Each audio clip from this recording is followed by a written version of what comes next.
Hey everybody, Chris Palmer here, and we're starting part 2 of our Sandbox build, and we're building a shade structure or a nice canopy to protect the kids from the sun. If you've been following along, I hope you're ready to build this, and if not, check out part 1 and see how to build the sandbox that we've got behind us.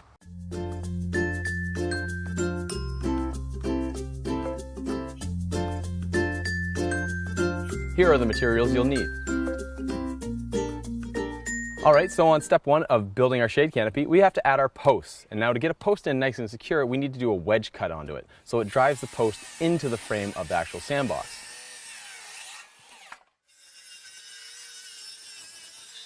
And don't forget your cut and seal whenever you have an exposed end.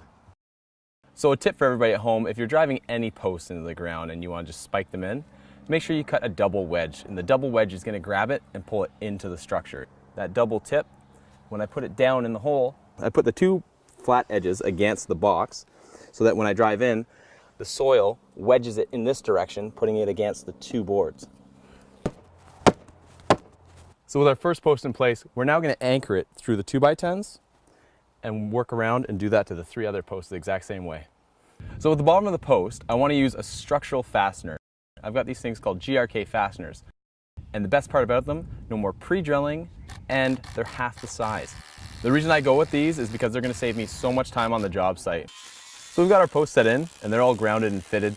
Now I'm just going to mark the heights to lop them off, and where I'm going to mark a 2x6 brace that's going to go around the outside as a skirt board. This is going to act like a pergola, or our shade structure frame. I'm going to go 54 because it's 4.5 feet, which is high enough for any kid to run in, and it's really good for a parent to get in there without having to worry about knocking their head. Alright, well now we've finished our top frame skirt boards.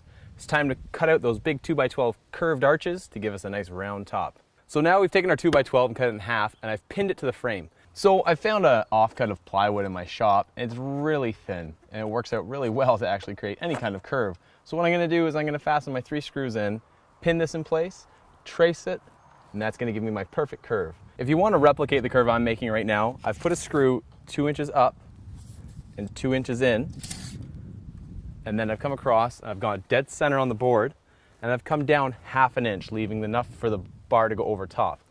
Then the exact same on this end, 2 inches in and 2 inches up. Now I'll stretch the plywood over top of it, and then we hold it in place, and all we're going to do is we're going to take the pencil on the inside, travel all the way across and all the way down.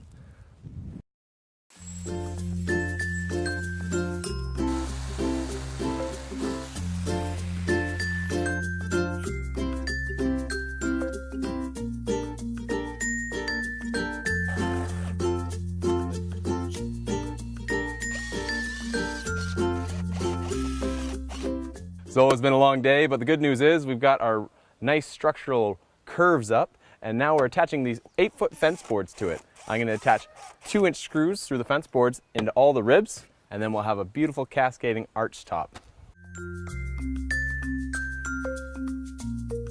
There you have it, folks. We're all done. We've got a beautiful curved canopy over top of this lovely new sandbox for the kids to play in. You're going to be the talk of the neighborhood. Hope you enjoyed the build. Be sure to like, subscribe, and comment below.